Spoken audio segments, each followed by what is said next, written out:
I haven't felt this lost since August died. Though some callous part of me notes it's not as bad now as it was then. I don't really have the option of not recognizing that time doesn't dull my wounds the way it supposedly does for humans. A simple look backwards is all I need to know that, yes, the death of my father was much more distressing than my current situation. Of course, this doesn't exactly make me feel better. I am too cowardly to talk to Galdra on the way up. Just piggybacking her headless corpse, killed freshly enough to still be warm, is too surreal to even consider. Her mongrel stump of a neck is limp with unattached muscle and torn flaps of skin, and I have to avoid looking at it all to prevent myself from getting excessively hungry.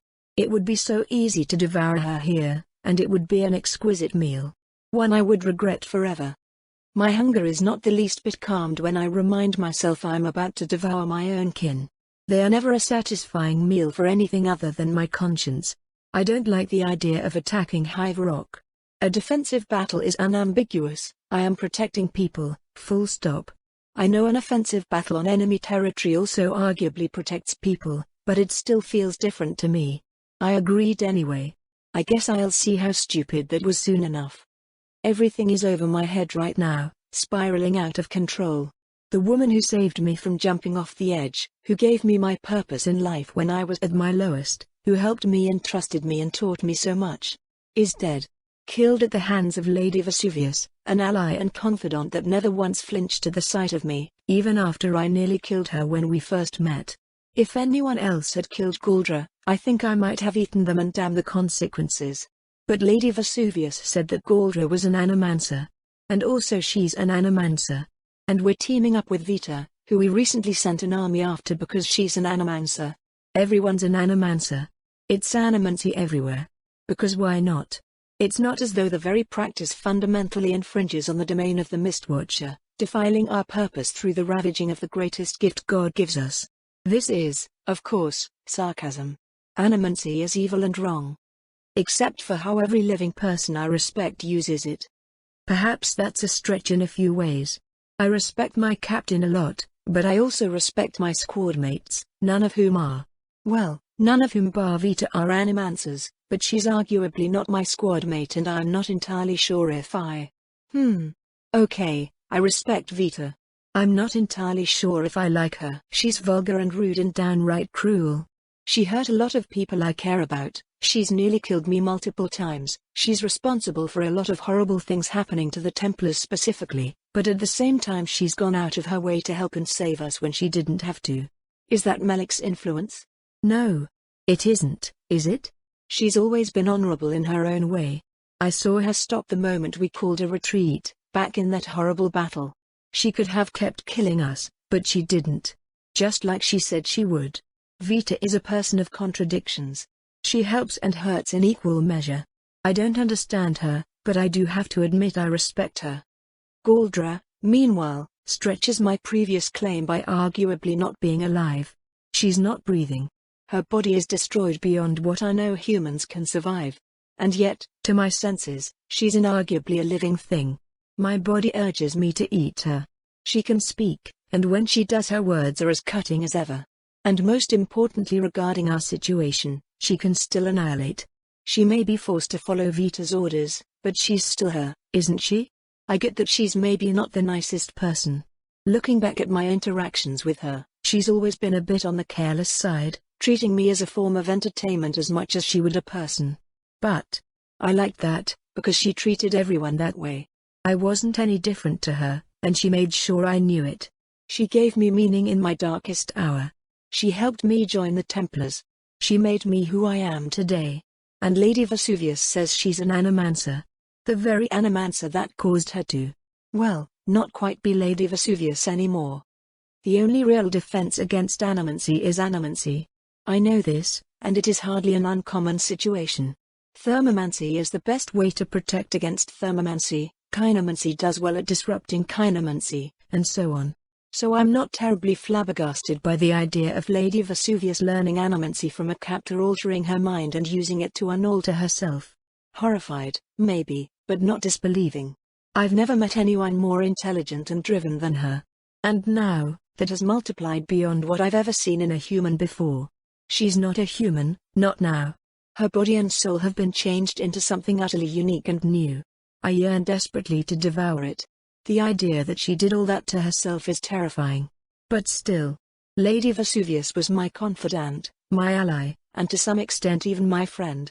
She gave me a lot of good advice and we had a lot of interesting conversations when she was chopping my limbs off for science, and much like Galdra, she never treated me like a monster. Looking at what she's done to her body, I guess now I see why. And then there's Captain Yelisaveta. She's an inquisitor, one who bears the mantle of sin to protect the rest of us. One of the kindest and best people I have ever known. No one deserves a happy afterlife more than her. And yet according to our doctrine, she'll be punished. That's wrong. That's revoltingly wrong in ways I can't really express. She's been doubting her orders, trying to find better solutions to problems that are much more complicated than anything I'm used to. It's terrifying. Snap out of your funk, Lark, Galdra grunts at me. We're here. I blink. She's right. We're in a fight to the death. Magical explosions erupt around us, most of them blocked by V2 as we race up the inside of a stone tube that was probably used to drop boulders on us. I need to focus. I have kin to kill. We reach the top of the tube, landing hard on the stone floor in the middle of a brutally prepared kill zone. The stony interior of Hyvarok is cramped and tight, chitin spears and arrows stabbing towards us from every direction the moment we land inside. Galdra pulls me towards Vita and Penelope, then protects us all in a bubble of heat, incinerating the projectiles heading our way. I wish Nora was here, Vita complains, stepping forward and killing every Hyvarok soldier in her range. I'm not sure, but I think it's bigger than when we fought. Nugas is fetching her, Penelope explains, though I judged it would be unwise to wait for her, given the circumstances. Everyone would definitely think Nugas is me if she started carrying Nora around. Yes, Penelope agrees. That was the initial plan. Then you charged suicidally against Galdra and revealed yourself, so I took advantage of the distraction while I had the chance. And now we're all the bestest of friends, Galdra grumbles. Where are we going, new boss? I assume we're not just standing here until they run out of ammo? Right, yeah, Vita says. That way, I think? You think? Throughout all this bickering, I am silently wringing my hands together and stepping over the corpses of the people in our way. Vita revives one of them and demands that it direct us to our objectives, and it obeys despite not seeming to understand our language. Vita herself is jittery, frightened, and distracted, which somehow feels oddly human, despite the horrifying circumstances. Vita was never scared of me, and that. Well, I mean, I don't want people to be scared of me.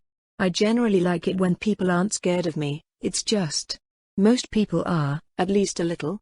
I don't know, I shouldn't be thinking about this now. There's just not much for me to do. I feel superfluous. The 3 deadliest women on the island are with me, after all. Well, the 3 deadliest women on the island we just left. It isn't long before Lady Vesuvius' diseases kick in and the forces arrayed against us start to rapidly die in every direction, at which point our pace speeds up considerably. The thin stone hallways of Hyvarok go from crowded with foes to crowded with corpses in an instant, the eerie chinemancy glyphs lighting the walls giving the whole place a haunted feel. Vita hurries us along, urgency oozing from the way she moves. I don't like this, I admit. Well, it's a little fucking late to turn back now, Galdra sardonically points out. I know that. I stutter. I'm not saying we should, This is a genocide, isn't it? Unfortunately not, Lady Vesuvius says flatly. Hyvarok is too large and my diseases are far from foolproof. Quarantines, competent biomancers, or simply a particularly unlucky spread pattern could all end this plague before it even kills a quarter of the Hyvarok population. I swallow. That, somehow, doesn't make things feel any better. Besides, Lady Vesuvius continues, weren't you all gung-ho about genociding your own species? That's different. I protest. Hyvarok is organized and intelligent. Vrathitso aren't. Individual Vrathitso are capable of organization and intelligence, Penelope argues. Such as, for example, you. Meanwhile, while Hyvarok is clearly capable of diplomacy, they actively choose not to use it. Hyvarok has been trying to kill us over 10 times longer than you've even been alive, Galdra adds. We've tried to send diplomats. We've tried to negotiate. They've never once responded to it with anything other than violence. If being unreasonably murderous is what makes Vrithitso worthy of death, Hyvarok has proved that above and beyond anything you have, little kitty. I know, I mutter. I'm sorry. It's just... Oh, shut the fuck up, Lark. Vita snaps suddenly. Are you going to help or not?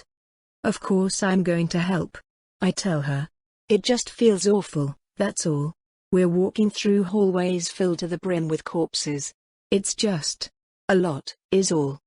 Well, now you know how I fucking felt when I had to do this to you. She growls at me. You think the rest of us are having fun, Lark? Do you think we like slaughtering unreasonable assholes that just won't leave us the fuck alone? I don't wanna fight any more than you do. But when people refuse to leave and refuse to stop trying to kill us, what choice do we have? Oh, no. Just leave, she'd said. She said it over and over. I wanted to so badly. But I couldn't, because... Why, really? Because the people in charge of me wouldn't want me to?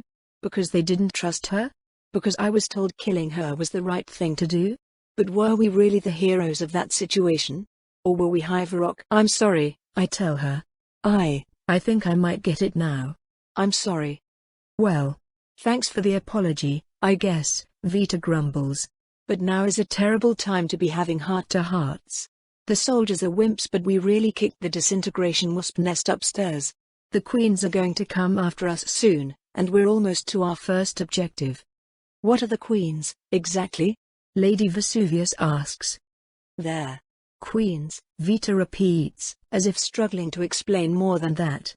That's just what they are. Rulership is in their souls. They're learned mages, I think, and a lot of them are stronger than you and Galdra. Not all, but enough to wipe the floor with us if they really tried. I think they're still debating if they should try, and that's the only thing saving us. What reason do they have to not try? Lady Vesuvius presses. Arrogance, I think, Vita answers. If somewhat justified arrogance. No arrogance is justified, Lady Vesuvius answers immediately. Let's exploit this weakness to its fullest. Not like we can do much else, Vita sighs. We're coming up on the first Vrithitso pits. Lark, you take the eggs. Galdra, incinerate the live ones. Vrithitso pits? Well, I guess I'll see. The stony underbelly of Hyvarok has had little to show us so far other than cramped tunnels and corpses. I'm not sure what a Vrithitso pit is, but at least it will be a change in scenery. Here we are, Vita says, pointing down a hole. Galdra, this one is yours. I peek down the pit and immediately wish I hadn't. A giant mass of dozens of my own kind, all biting and clawing and devouring each other, rages below me.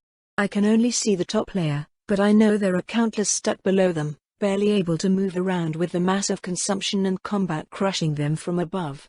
And below that layer, no doubt, are the corpses. It's a constant, deadly battle to get and stay on top and be the last one alive. It's hideous, it's revolting, and it is a horribly poetic description of my kind as a whole. I turn away before Galdra turns it all to ash. The next pit is similar, but calmer. It is the end state of this horrible contest, a single four-armed, snake-tailed monster child glaring up at us atop a pile of exotic corpses, some Vrithitso but many not. It stares expectantly, a contemptuous edge to its hungry gaze. The way Vita hesitates before ordering Galdra to annihilate it only confirms the idea that it's intelligent, like I am. It's a person. It dies all the same. My first job involves a pit full of eggs. Unborn members of my species, all packed in the same kind of hole as the living ones. I jump in, letting the others move on ahead as I smash the eggs open and devour whatever survives. I see what the people of Hyvarok are doing now. The eggs are kept and used as weapons, since they're generally sturdy enough to survive long falls. If the eggs hatch before they can be used, however, the resulting children are simply left alone to consume and kill each other until there's only one left, which is then fed powerful monsters and raised for breeding.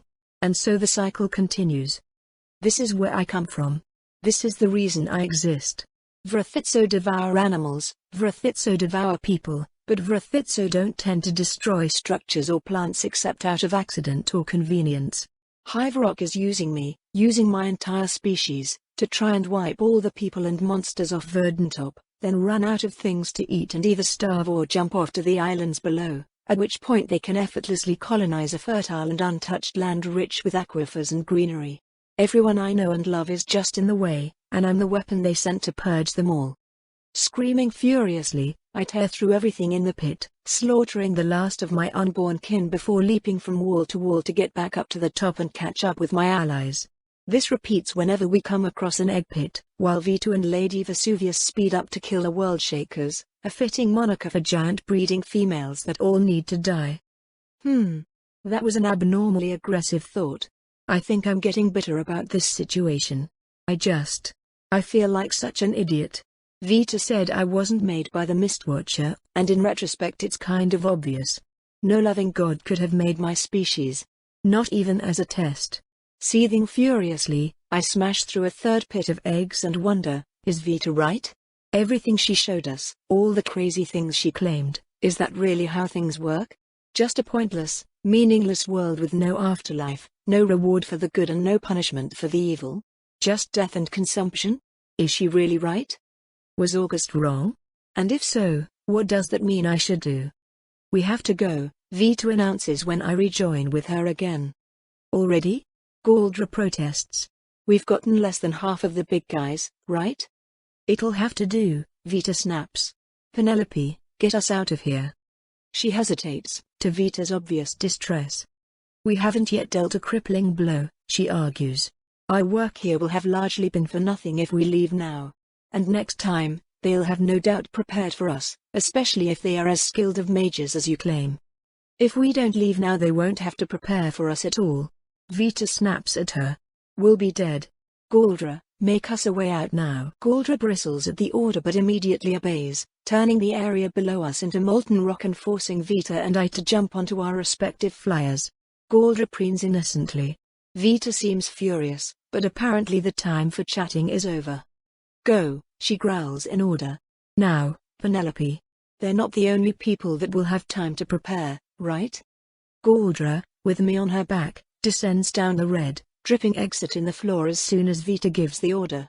Lady Vesuvius hesitates for only a moment, and then follows with Vita in her arms. Shit, Vita hisses. Start preparing a teleportation spell, they're coming after us. Don't fly towards the city, we need to get away from everyone else. We change course and head towards the forest, the vast beauty of Verdantop below us. It looks breathtaking from up here, the glorious greens interspersed with rocky clearings.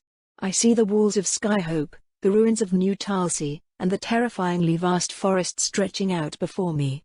It's even bigger than I ever thought it was. It's hard to focus on it all, though, what with the explosions of runic defenses and the almost tangible aura of stress around Vita herself. Shit, she hisses. Okay, there's 3 of them. 2 are only about as strong as we are, we could probably take them. But the 3rd is. Shit, we can't fight them. We're fucking dead. How long does it take you to cast a teleport spell, Penelope? I'm down to about 3 minutes now, Lady Vesuvius answers. But I've had one prepared for a while. We can teleport at any time. But just once? Vita presses. Lady Vesuvius licks her lips. Yeah, that's not a question I want to hear when our strategy is run away. Only once, she confirms. You believe they will not have the same issue? Vita has no time to answer before power erupts around us, my incessant hunger screaming with desire. 3 people appear in a triangular formation surrounding us, each of them absolutely glorious to my senses, as if some part of my body instinctively knows it should revere them. Like the Hyvarok soldiers, they're insectoid creatures with 4 arms and 2 legs, their faces like porcelain masks. They have wide, unblinking eyes, and no apparent mouth, though this is where the similarities to their warriors end.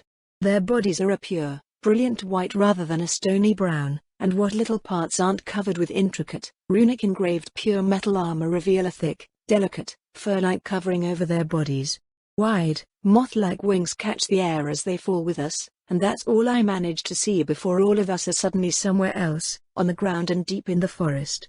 Startled, I glance up through the canopy and spot where the 4 of us just were.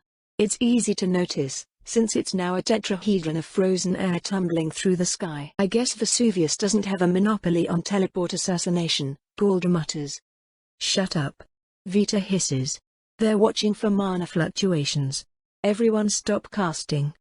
I don't bother to ask how she figured that out. If being on a squad with Vita has taught me anything, it's that she just knows things, and everyone around her simply has to deal with that. They're not giving up, Vita continues. They'll find us soon, we're going to have to fight them. Lark, you need to blitz the weakest. No, you won't have time to figure out which is which. Blitz whichever one is closest and try to be lucky. Galdra, Penelope, they're going to use the same tactic again. Be ready to counter it hard. Don't hold anything back. Should we split up to avoid getting caught all at once? Lady Vesuvius asks. There's a beat of hesitation. I genuinely don't know, Vita answers. They'll probably change tactics if we do that. I'm not sure if it will be better or worse. The danger we know is better than an unknown danger. Will it alert them if we start to channel and prepare? Yes, Vita confirms. Should we do it anyway? Another pause. Probably, she agrees.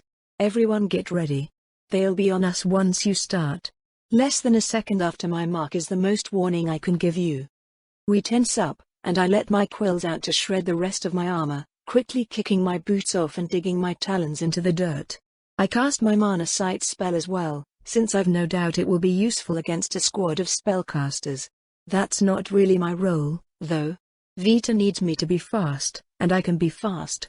Crouching low into a runner's start, my heart pounding and body tense, I wait for what a self-proclaimed demigod says is our certain death. Mark, says Vita, and I move. The air feels like a hammer in front of me as I accelerate in an instant, the horrid thickness of an unbelievably powerful spell popping into being around us at the same time our targets do. Claws out and mouth open wide, I see the bug woman in front of me flinch in surprise as I plow into her. Slightly too late. The air freezes solid where we just stood, the edge of it solidifying around my ankle. Pain screams through my body as my leg is subjected to impossibly low temperatures, but my momentum cares not. With a horrid sound like cracking ice, my foot is torn completely off the moment it gets caught, and I land on one of our assailants in time to bite down on her shoulder, or I try to. There's nothing my teeth can't cut, metal armor included, but my teeth failed to reach the armor at all, my body hitting an invisible force that crumples me like I just flew into a stone wall. Then a spell picks me up and flings me away, a bright flash and body-burning pain soon following it. I dimly note the other three at least seem to be doing better as I tumble through the air. Galdra has countered the ice spell with her flames, naturally, and an inferno roars forward to both clear a path out of the frozen air and attack at the same time. Lady Vesuvius surges into the sky, opting to follow up with a physical strike on the one I targeted. Lightning flashes around her, right, lightning, that's what I got hit by, but the deadly light simply dances harmlessly over her scales. She strikes from above, going for the head. I get my senses back and attack the moth woman's legs from behind. We're both halted instantly by that invisible force less than an inch away from our target. Our momentum doesn't transfer to her at all, it just stops. At least until Lady Vesuvius's eyes narrow, her tail twitching for a moment before I feel the resistance disappear. My teeth start to slide through the metal. And then our target is gone, and my jaws clamp down on air. I leap with all my might, grabbing Lady Vesuvius out of the sky moments before ice replaces our previous location once again. Tackling her feels like tackling a building, but I barely manage to get us away from the spell as I hold back a scream. I had to jump with my stub of an ankle. I'm so much slower now. Unexpectedly, Lady Vesuvius grabs my jaw, sticks 3 fingers in my mouth, and then forces it closed, severing part of her hand. Startled, I instinctively swallow, causing my foot to regenerate. I watch in horror for a moment before Lady Vesuvius' hand regenerates at a similar speed. She tastes heavenly. I want to. No. No time to think about that. We land and I rush towards where Vita and Galdra are fighting against another queen with flames and anti-magic, trading world-shaping blasts of magical might. Together, their defense seems impenetrable. Galdra incinerates any projectiles as Vita renders the pair immune to targeted spells. But the two of them combined are only holding off one of the three queens, and Galdra's responding bursts of flame don't seem to be living up to her name. All four of the queen's arms dance in intricate patterns, warping and shaping mana in ways I've never seen before, while a low hum from her throat makes adjustments on the fly. If I live through this, I'll probably replay this moment 1,000 times in my head without fully understanding everything the queen is doing at once. At least the queen that Penelope and I forced to teleport is still gone, so there are only two to face right now. Not that I think we did anything that would prevent her from returning to the fight whenever she wants. Still, while Vita and Galdra continue their stalemate with the second queen, the third watches us with cold contempt. And she does nothing. She's not helping her ally. She's not attacking us. She's just watching. Penelope and I move to reinforce Galdra and Vita by unspoken agreement, perfectly willing to take the apparent handicap we're being given. Our opponent is a master of magic, so we just need to get close enough for Vita's mana removal ability to disable her for a split second. I drop Lady Vesuvius, who is extremely heavy, not that I'll ever say so to her face, and pick up Vita instead. We're going to charge. The unmoving queen says a single word I don't understand. The queen we've been fighting reacts with apparent exasperation and points to us, reshaping her spell with a few gestures and words. Vita responds by annihilating all the mana around us as we rush forwards, negating every spell in her range. My teeth bite down once again. And once again, they are stopped cold. What? I thought we had her. Vita eliminated the... No, it's back. Her mana field is gone. Why is it? Oh no. I leap away, a dreadful pit in my stomach as I glance over my shoulder and come face to face with what my instincts know is Vita's corpse. Melik's corpse now, really. There's a smoldering hole drilled through the helmet, one that no doubt goes all the way through the brain. How? She just pointed at us. I didn't see anything. Shit, Vita is dead. Now well. Actually, now that I think about it, the poor queen probably shouldn't have done that. The insect woman we've been fighting screams and starts to convulse, falling to the ground and clutching her belly as the lich no doubt starts burrowing inside her soul. Now this should turn the tides. I immediately turn to the one remaining queen and... I'm flying. Tumbling head over heels through the sky. I think. A lot of my bones are broken. What happened? I smash into the trunk of a tree. If most of my bones weren't broken before, they certainly are now. Face planting on the ground, I try to convince my rattled head to inform me of what just happened. Rewinding slowly through my memory, I find it, a gesture from the queen hit us all with a wave of force, leveling a significant chunk of the forest and launching us far, far away. Then I briefly fell unconscious, and woke up in the sky. I sniff the air. Lady Vesuvius is nearby somewhere. Galdra. I don't smell. I'm not sure if that means she died or is simply very far away. I try to move and completely fail at anything other than sending a roaring pain through my body, but it doesn't take long for Lady Vesuvius to find me again. Descending down on me from above, she sticks her whole hand in my mouth this time, and I don't hesitate to bite down on it. I doubt I could have if I tried. This time, she regenerates faster than I do. I've taken a lot more damage. What happened? I cough. They took the one Vita was possessing and teleported away with her, Lady Vesuvius reports. Do we go save her? I ask. I don't believe we can, she answers simply. Oh. What? Now? I ask. Lady Vesuvius hums to herself, offering me another body part when my healing starts to slow down. Why not? I've already eaten her twice today. I accept it. Watcher, she tastes so good. Well, in regards to Hive-Rock, Lady Vesuvius eventually announces, I believe we have either decisively won the war or decisively lost it. Not that we have any way to know which one. So I suppose. Now we dethrone the Templars. What? I yelp. Incompetence in power must be replaced, or the country will fall. You have seen the way the leaders of the Templars mismanage their own people, have you not? Wasting lives away to uphold ideological values that hurt the undeserving? Refusing to aid the causes at which they are sorely needed? With Cassia and Brahm's assistance, we could have easily crippled Hive-Rock's war structure and retreated before they could properly retaliate. The current leadership needs to be removed. I'm not going to help you assassinate my own superiors. I snap at her. She responds with a blank stare. I did not say I'm going to kill them, Lady Vesuvius chides. A peaceful solution would be greatly preferred. I deflate a bit at that, not sure what to say. I suppose admitting that might be exactly what I should say. I don't understand any of that stuff, I tell her. Politics, policy, leadership, strategy. I'm too busy failing at figuring myself out to handle understanding human nature, let alone the workings of an entire society. I don't know what the right thing to do is. I don't think I ever have. That is, Lady Vesuvius notes, what makes you such an easily manipulated follower? What? I ask with surprise, wincing a little as I sit up. I think I just got insulted. You have no principles, she continues. You rely on others to tell you right from wrong. As such, you collect understanding of what is and isn't good, but it is fragile. It changes on a whim. It's self-contradictory. Because while you have some basis of what good is, you have no basis on why. The why is because it's the Mistwatcher's will, I protest, though I quickly frown.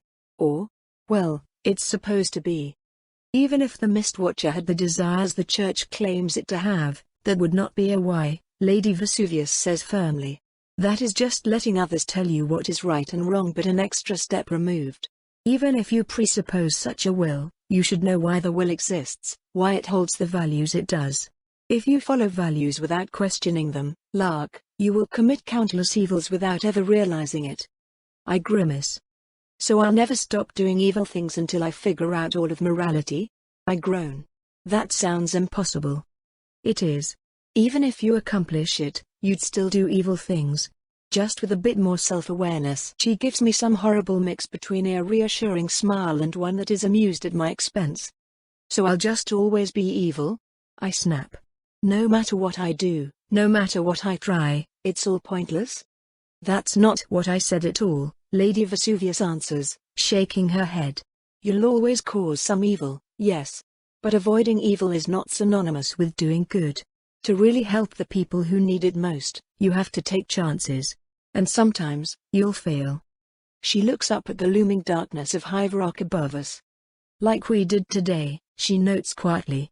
Our actions may have simply invited worse retribution. Perhaps I doomed us all. We will have to see.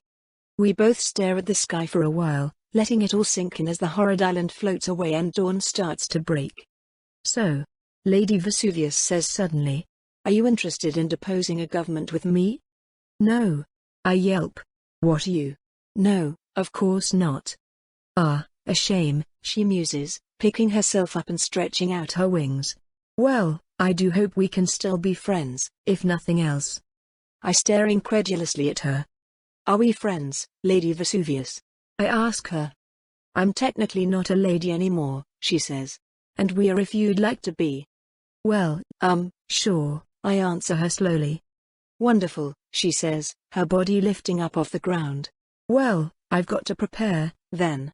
Will you have any trouble making it back to Skyhope on your own? No, I tell her. I don't think so. Then I shall see you later, lark, she says, and takes off.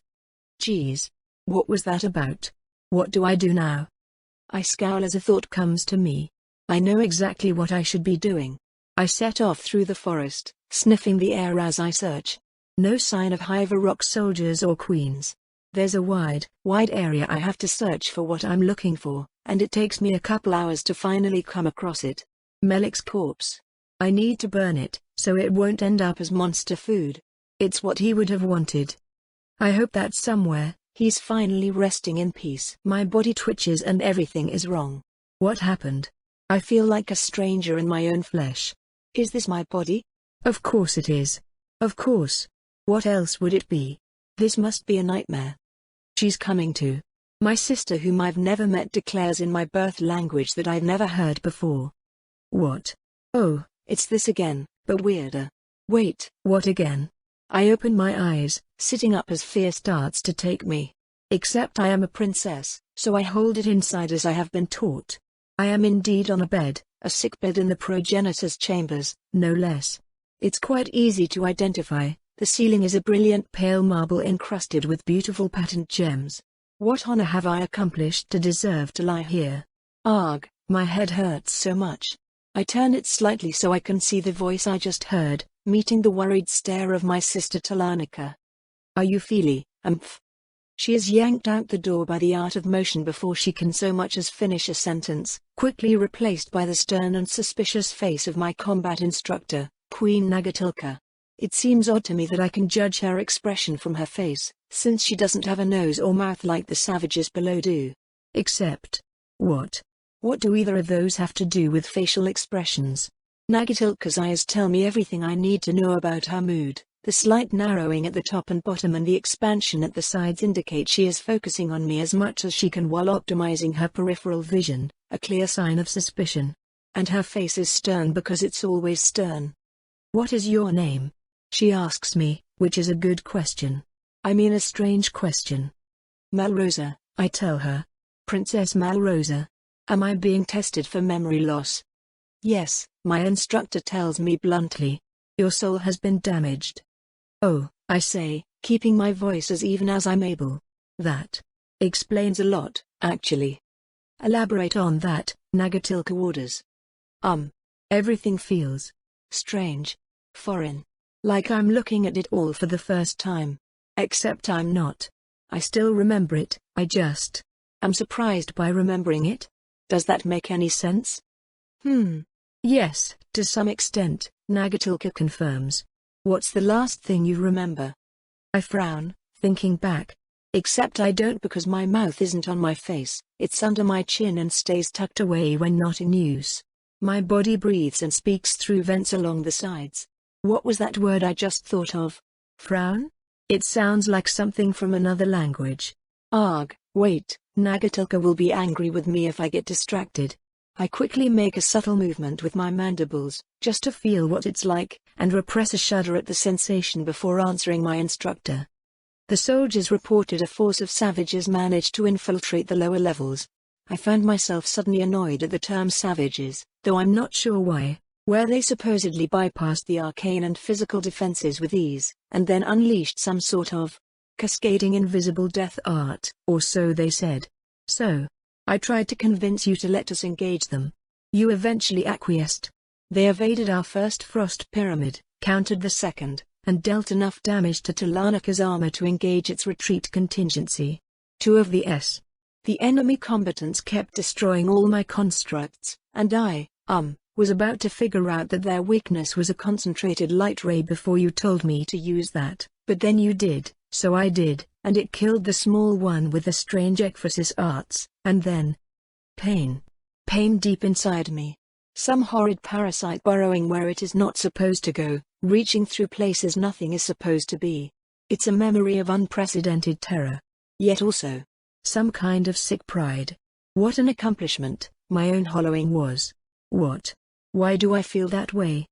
I guess I got hit by a pneuma construct? I hedge. Nagatilka regards me silently for a moment before continuing. What is the earliest thing you remember? She asks. Again, I repress a nervous movement. The question gives me pause. What is the earliest thing I remember? Something compels me to say starving, but that's not right. I've never really starved before, and Nagatilka would be mad at me if I referred to her meal-altering punishments as such. Let's see.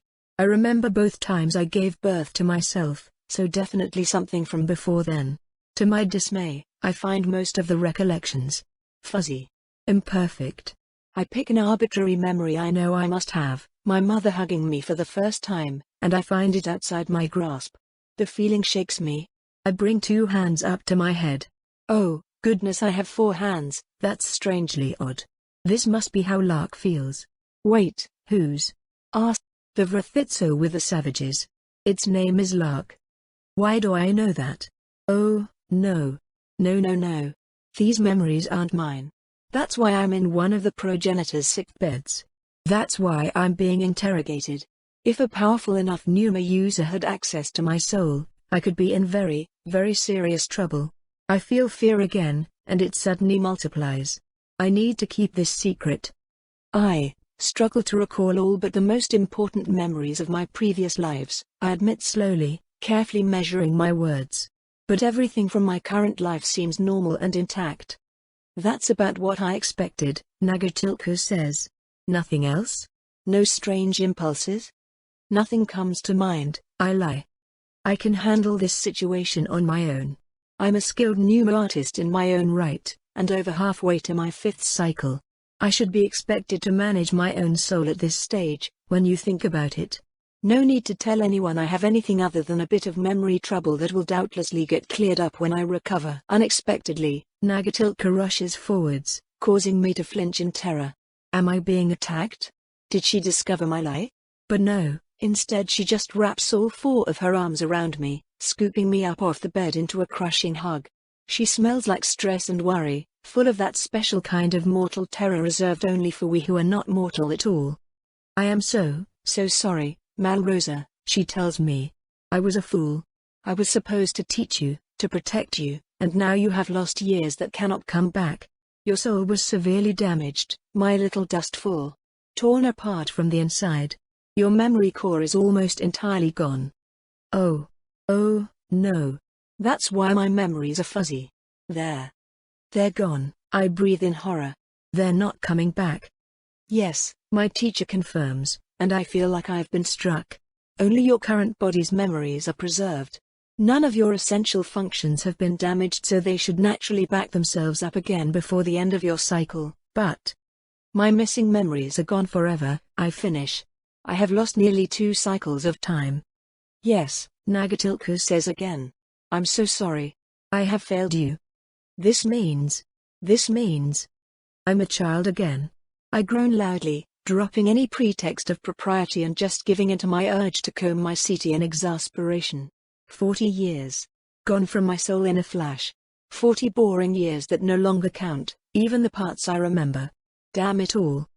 Nagatilka bears this demonstration of despair with thinly veiled amusement. You were a child before, Malrosa, she reminds me patiently. I was basically an adult. I protest. I was 55 years old, Naga. But now only 15 of them count. Ugh, this is the worst. I won't be allowed to train with you anymore. This is somewhat of a moot point, Nagatilka says, as I will be resigning from my position as war teacher out of shame. I was arrogant, and I let you get hurt in the one way that truly mattered. I never imagined the savages would have an art as powerful as the one they used on you. I've never seen its like before. That chills me. You've never seen the spell before, Naga? I ask her, awed. I am hardly a repository of every spell in the world, she answers, clearly amused. But no, it was a war pneuma structure beyond anything I've ever seen.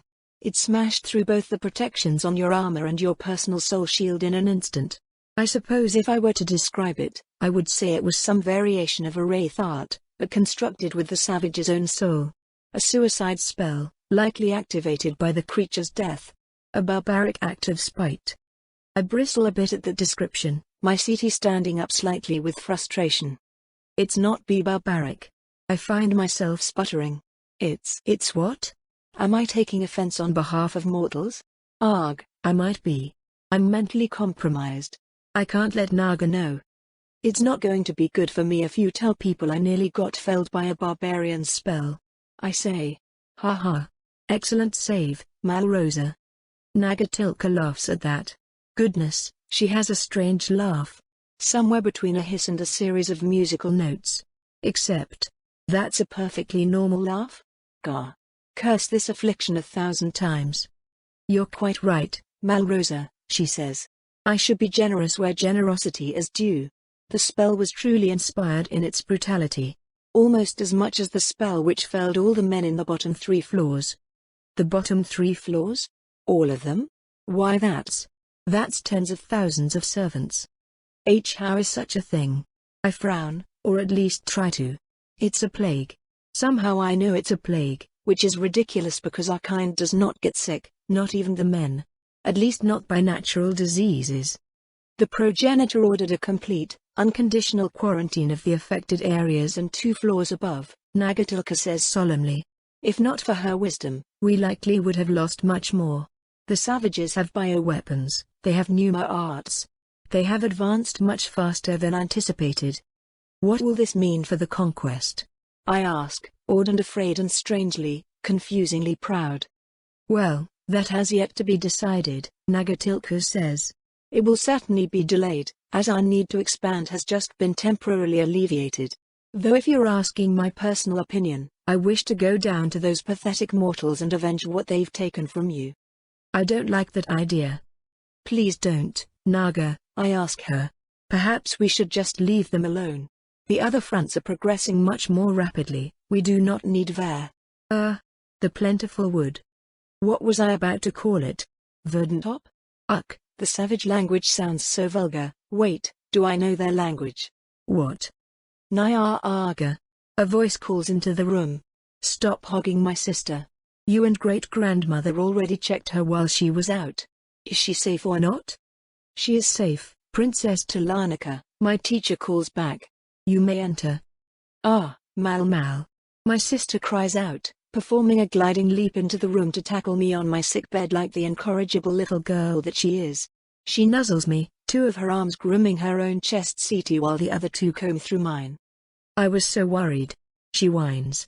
My armor barely even got scratched and it took me away from the battle. It was totally unfair. And then you came back unconscious and Naga was freaking out and... I was not, Nagatilka hisses, freaking out, as you put it. And those savages shouldn't have been able to scratch your armor at all. It was that pretty scaled one who did it, Talanika comments. She cast a reversing motion art on the defensive enchantments and nullified them for a moment. With her tail, I think. Then their pet Vrathitso grazed the armor with a tooth. It was impressive, for a pair of mortals. But it shouldn't have been enough to take me out of the fight. As you know, Princess, your safety is more important than any other part of the war effort, Nagatilka chides. All our safety is more important. If a servant dies it merely hastens the inevitable. But anything you lose is forever. Your sister has lost much today. I am glad the same didn't happen to you. Yes, I heard that, Talanika says mischievously, reaching her arms around me to prod at the base of my wings. Guess who's the little sister now? Tala. No. I protest, but with an evil giggle she immediately starts tickling me. I shriek. Ah, progenitor. Why did you make us capable of being tickled? Is this truly part of your perfect design? Not one to suffer such indignity unopposed, I twist around, leveraging my superior size and strength to get my arms around my assailant and begin my counterattack, causing Talanika to howl with uncontrolled laughter. Ha! I'm no longer the smallest one. 2 points for this freaky bug body, I suppose. I halt, my mirth gone in an instant. I just thought that. That was my thought. But it's not something that makes any sense for me to think. I need to figure this out. Is it alright if I retire to my chambers? I ask, turning to Nagatilka. My sister's giggles quickly die out as the mood turns serious again. I am still quite tired, and I don't wish to infringe on the progenitor's hospitality. There is an unspoken part of my question. Am I allowed to leave? That's fine, Nagatilka informs me. You are free to move at your leisure, princess. I nod slowly, then catch the motion. What sort of moronic head bob was that? Do I take that to mean you didn't find anything foreign in my spirit? I asked my teacher directly. Tala said you already investigated. Queen Venatila and I investigated the integrity of your soul personally, my teacher confirms. It is a harrowing sight, little dustful. There is a cavern where you once had a glorious gem. But we found nothing left in its place. You are safe, Malrosa. Though I suggest you rest before investigating yourself. Which is to say it's not a sight conducive to good sleep. Wonderful. Also, terrifying. Because I clearly am compromised by something, unless the damage is simply driving me mad. That even one of our oldest queens and my teacher together couldn't find it is worrisome. Perhaps I should tell them No. I will not tell them. I cannot tell them. I'll die if I do, and I know this on a deep, unshakable level. We're inseparable now. Let's not give them any cause to suspect us. To suspect me. I nod, thank my teacher, and depart from my home with haunting terror and macabre curiosity both clawing at the edges of my mind. I don't know what's going on. But I will soon. I merely need to be alone. The progenitor's castle is a truly beautiful place, and the experience of walking through it for what feels like the first time is breathtaking. It's nothing like the lower levels of Hive Rock, which is the first comparison that comes to mind. For some reason, and an abjectly terrible one. The lower levels are built as places in which the men manage war assets. The progenitor's castle is the crowning jewel of our entire civilization, a masterwork crafted by our people's greatest engineers and supplied with every bit of the substantial wealth and opulence we can bring to bear. Yet it isn't merely a gaudy boast of affluence like so many of the homes of queens. The progenitor's home is nothing short of a work of art. The gemstones in the ceiling of the halls are part of a massive mosaic, patterned in such a way that it is impossible to piece together without our perfect memories and knowledge of each part of the home. It has been my honor to collect much of the mosaic over my life, and now nearly all that progress is gone. Tala and I are fairly certain the mosaic depicts the one below all in its terrible wrath, but we've not shared our theories with the queens. That would be cheating. As the only two princesses in Liriope, we are expected to learn and grow at our own pace, not have answers handed to us wholesale by our elders. Of course, the ceiling is far from the only beauty on display. This is the sick hall, and the walls reflect that with their beautiful glyphs, engraved with stunning colored metals I can't begin to identify. They are equal parts art and function, lining the area with spells that remove impurities from the air, block sound between rooms, and encourage restful sleep. It is here in her home that we see the truth to what the progenitor teaches us all. The art is named so because it is art. It is more than simply bending the world to our whim. It is beauty and grace and an expression of mastery that needs no element of pneuma to drive the emotions of any onlooker to rapture. I suppose I could just teleport myself home, but I want to see the rest of Liriope. It seems interesting, from what I can remember, and attempting to craft the art might give me away regardless. Wait, will this condition prevent me from? Oh, no. It won't. Thank goodness. I just need to return home and things will make sense. I wander out into the welcoming hall of the progenitor's castle, admire the lifelike statues of her many bodies, most of which look the same to me, even though they're clearly very different, and step out into the glorious open cavern that is the capital city of Liriope. First and foremost, I soak in the light of the god's avarice, a massive magical construct that takes the appearance of a bright flaming orb, which grants warm, crisp light to our cavern in predictable cycles rather than the inconsistency of the surface. It is thanks to the god's avarice that Liriope is lush with greenery, from shade-giving trees to soft green grass to beautiful arrangements of flowers. All of it is tended to by expert gardener servants by night to ensure that the beauty is perfected with the coming of each dawn. The city is built as a large, spherical cavern, with the center area lower and the arched ceiling holding god's avarice at the highest point. The outer edge holds most of the homes for queens, mighty castles filled with servants, each built to the specifications and whims of its owner. Each queen has her own home, and each home reflects its queen. As a princess I have my own home as well, though it is in the lowest rung of queen homes, where the youngest all rest. I do not mind this, however, being in the lower rungs merely puts me closer to the center parts of the city, where the servant-run services are offered. It makes walks to the theater, salon, spa, library, or anywhere else I may want to go quite a bit shorter than it would otherwise be, and I prefer to walk or fly than be carried around by my servants on land. As a princess, I have not yet birthed any men of my own, and so my personal entourage is technically beholden to a variety of queens. Not that this makes them any less loyal to me, but I'm looking forward to making a set to my personal specifications. I stop walking for a moment, suppressing an urge to furrow my eyes in a strange way that presumably would signify the annoyance I feel on some other kind of face. I am unbelievably spoiled. Horrifyingly spoiled, really. Everything I have just thought of as a good thing exists on the backs of servants and slaves, and I think of it like that's simply how the world is. This is disgusting. It's gah. Just hold on a moment, me. I have been educated in how lesser cultures perform acts of slavery, and it is certainly revolting and not what is happening here. Other species fail because they are each designed for all things. The savage people of Verdantop, I mean the plentiful wood, are all as much queens as they are warriors and servants. Their men are made for the same thing as their women, and both are subjected to servitude, which neither is built for. And they know this is horrible, yet do it anyway. That is not how things are done here. The men are servants, yes, but they literally live to serve. To ask a servant not to obey, not to work for the good of their queen, is to invite in them a most horrible distress. They are born with this desire to serve, They are born with the knowledge of the task they were created for and the expertise required to perform it. And above all, they are born with an instinctive joy in doing it. Savages are savages because they force their will on others out of selfishness and cruelty. Queens are queens because our wills are the happiness of our people made manifest. No one is forced into their actions, here. It is simply what we are. The bubbling indignance in my chest quiets down. For what feels like the 100th time today, I suppress a horrified shudder. There is clearly a foreign will influencing me. Once again I consider turning around and begging for help, but the desire is quashed so hard I find myself incapable of keeping it in my mind for more than a fleeting moment. I have to go home, I have to be alone.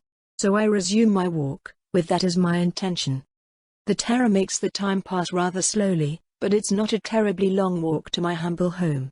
That is, if you can call a 4-story building designed exclusively around the whims of one person humble.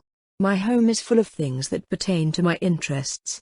The largest room is my personal library full of spell books and tales of battle, both historical and fictional, but I also have rooms full of magical automatons, mainly small toys, with some even crafted by me. I enjoy working with my hands, and though my designs are not terribly unique or creative, the builder servants quite outdo me in that area. To my dismay, I still find the process of creation relaxing. But I do not go to these rooms, instead heading directly for my sanctum. It is the room in my home designed for privacy, warded and protected to the full extent of my magical might. It is full of soft and comfy things, and a few items for, self-pleasure. I hurry inside, lock myself in, and wait for whatever horrible thing is about to happen to me. Well, if we're being specific, the horrible thing has already happened. Now I'm just introducing myself. I shudder. My stomach churns. Something is happening in my soul, a horrid weight filling what was once empty. Instinctively, I try to channel the mana of the one below all and let out a cry of pain. It burned my spirit. What? I'm doing it wrong. Obviously. The mana flows up from within myself, filled by the reservoir I know to be me. Still terrified and confused, I use it to craft my pneumosensing art, a strange satisfaction filling me as I shape myself so beautifully. I stare deep into my soul, and with my terrifying blue eye, I stare back. Hello, me. Thanks for returning home, it was getting incredibly cramped. I take a deep breath with my new body, pushing back the confused cries of its brain for a little while as I take stock of my new situation. I stretch all 4 of my arms independently, then move on to flexing my wings, drinking in the strange mix of familiar experiences that are still entirely new. I'm very fuzzy, now. My entire chest is covered with what the Athanatos call seti, but it's exactly like fur, so I'm calling it fur. I strip off the fancy cloth garments I've been wearing and head to the magic mirror charm on the wall, realizing with annoyance that I can't actually refuel it since it's made of Wajamana. Frustrating, but only a minor problem. There's a bit of unused metal a few rooms over that I've been planning to turn into an automaton core, so I quickly go fetch that, cast a spell to turn it into a glyph charger, and align it with the mirror. Melrosa is incredibly good at magic. She's kind of awesome. Just like with Melik, I really don't want to subsume her, but I'm not sure I have any choice in the matter. I have absolutely zero memory of the first time I possessed a body. The second time, I was battle-crazed, feral, and running entirely on instinct. This time, I fully expected to die, and I actually had a plan. Queen souls, or I guess princess souls, in this case, though the differences are cultural and not practical, are incredibly complex but also incredibly organized. In many ways, they're easier to figure out than human souls despite being so much more alien. Most of the soul is a memory center, and that's what I hollowed out to give myself room to hide. Which turned out to be incredibly difficult, since these guys all know animancy, or, as they call it, the art of pneuma. I had to integrate enough with this soul to make it mine but also hide my entire physical animass structure inside my mana tunnel, which it is not meant for and was a phenomenally uncomfortable experience from start to finish. But I did it. I'm here and the other queens don't know about me. Now I can move on to the next step of my plan, which is freak out because I don't have a plan. So, I'll focus on taking stock of my situation for now. The mirror finally charges up and flickers to life, letting me examine my new body's anatomy. The white fur is thickest around my chest, thinning out around my belly and vanishing around and below my waist where my breathing vents are largest. My forearms and lower legs are fur-covered, but the rest is just hard, white chitin. My hand structure is particularly interesting. I have 6 fingers on each due to an extra thumb, and they alternate between hard, claw-like chitin and flatter fingers with very, very tiny growths of setae for grip. My first thumb is clawed, my second has grip, my forefinger is clawed, my middle finger is gripped, and so on. The claws aren't really for combat, though. My new memories show me using them for delicate inscriptions and holding very tiny objects like organic tweezers. While my large, segmented eyes are indeed used to express emotion, the way they change is incredibly subtle due to the hardness of my face. It's all chitin, no skin, and it doesn't bend or emote in a human way at all. Instead, each individual hex of the compound eye can warp slightly, independently, allowing minute optimizations in how I perceive objects I am focusing on versus objects in my peripheral. Different configurations of eye hex shape form the basis for all facial expressions in my new species. The more I pay attention to it, the more disorienting it is, so I just decide to move on. My mouth is indeed underneath my chin, and I can see why it's apparently undignified to move it in this culture when I'm not eating. When extended, it's kind of horrifying. 4 mandibles and a stretchy, sticky tongue with chitinous teeth growing out the sides do not exactly make for a pleasant social experience. I apparently enjoy making funny faces with them in the mirror, though, extending the fleshy tendril of a tongue down far enough to almost wrap around my own neck. I spend a while doing that and giggling to myself before investigating the less appealing elements of my body. Let's see. A thorough pat down indicates that despite a bit of fuzzy poof in that area, I don't have breasts. That's a relief. I know it would be stupid for an insect person to have breasts, but I was still weirdly worried about it. My reproductive system, while unfortunately quite present, is fortunately all internal. And a quick check of Malrosa's memories indicates that Athanatos don't get periods. Fuck yeah. This is probably my favorite body yet. Athanatos is a more formal name for the females of my new species, referring to princesses and queens collectively. It literally means without death, which I suppose is why To Kill from Above once called me Athanatos of Skin. After all, every single one of them is a lich. Well, kind of. They're not like me, or even like ours. They can't just hop out of their bodies and possess anyone they want. What they can do is, way grosser actually. Except it's not gross, how dare you. It's beautiful and wonderful and actually kind of pleasurable. And shut up, Malrosa, get back in your brain. We get pregnant with a daughter and then we possess our own daughter right before giving birth to her. It's gross. Actually, wait a second on that. I possess people that already have established personhood and lives. That's way worse, isn't it? I try to wrinkle my nose in annoyance and fail, since I no longer have one. I have fuzzy sticks coming out of the top of my head that smell things instead. I wiggle them to try and approximate the expression. Predictably, it mostly just feels weird. Anyhow, speaking of the person whose life I'm subsuming. Hi, Malrosa. I'm Vita, but you already know that because you're currently me, and I'm currently you. We're mostly separate right now, but unfortunately I have to use our body's brain periodically to handle the thinking, or I might go full Nora and lose my personhood. And whenever I use your brain becomes a bit more me and a bit less you. Unless we can use your animancy knowledge to figure out a way around that, I guess. Here, you take the mouth.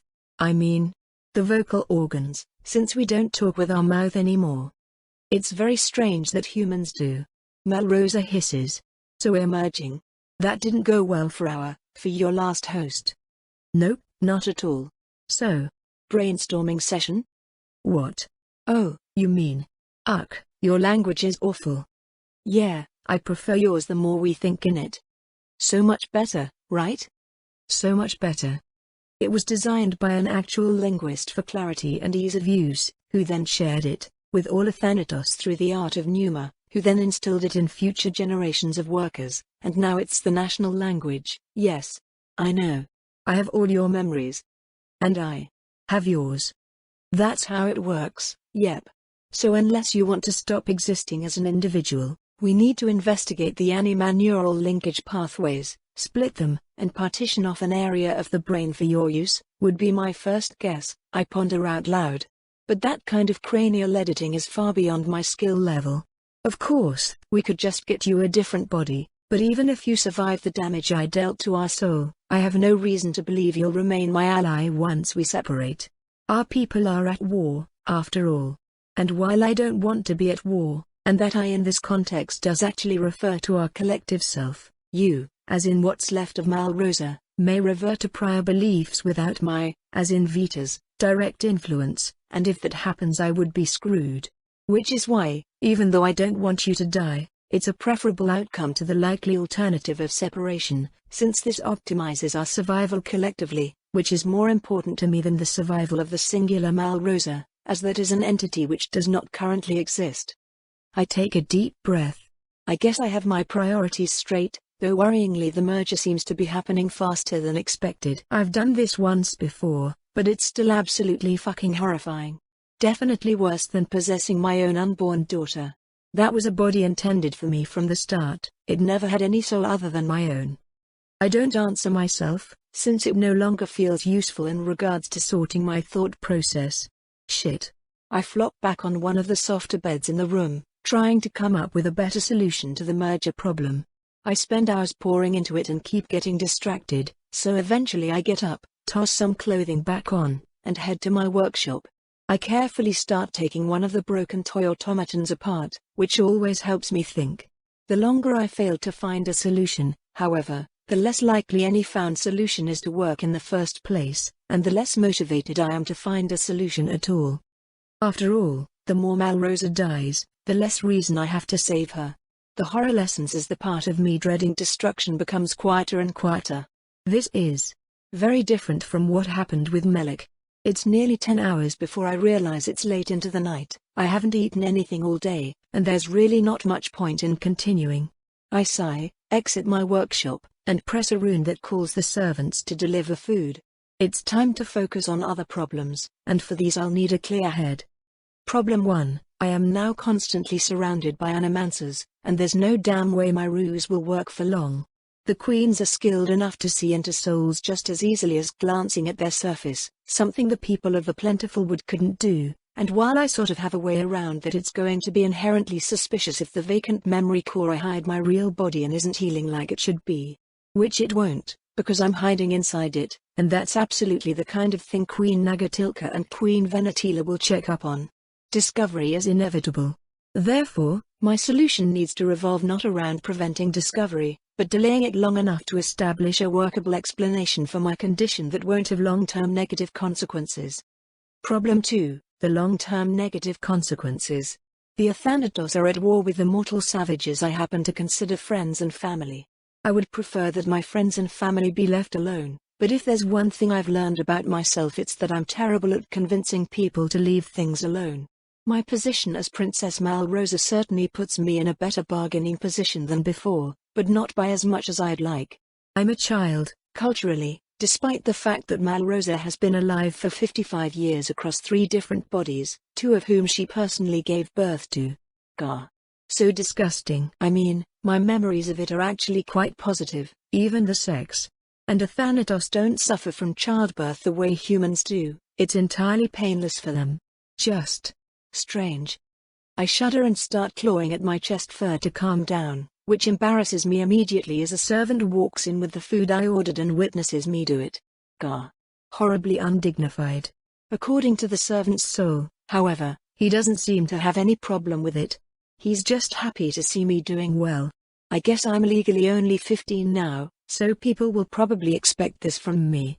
Age is measured by the time stored in one's memory core rather than actual physical time from one's initial birth, which usually works quite well.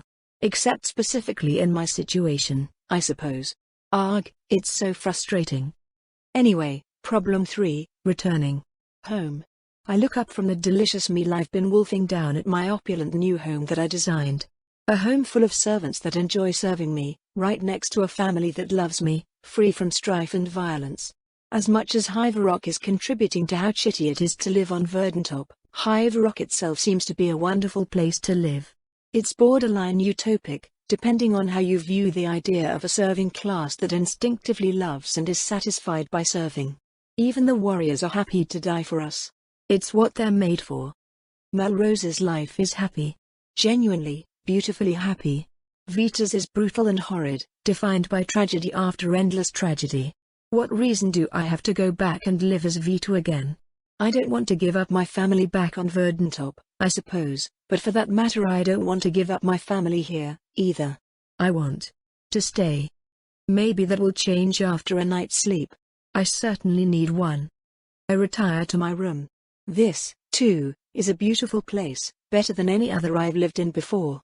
There's a book on my nightstand that I'm halfway through reading that's quite engrossing. I can turn the lights on and off with simple verbal commands. It's wonderful. It's beautiful. It surpasses even the richest of noble homes back in Skyhope by an unfathomable margin, and my home is relatively modest. Even ignoring the servants, the advancements in magical quality of life alone could completely revolutionize any culture we brought it to. But we don't do that. Why? Because the mortals would squander it? Because their lives don't really matter? It sure felt like their lives mattered to me. I get in bed and find myself staring at the ceiling. I don't know for how long, probably hours at least. Regardless, no answers come to me before I pass into slumber.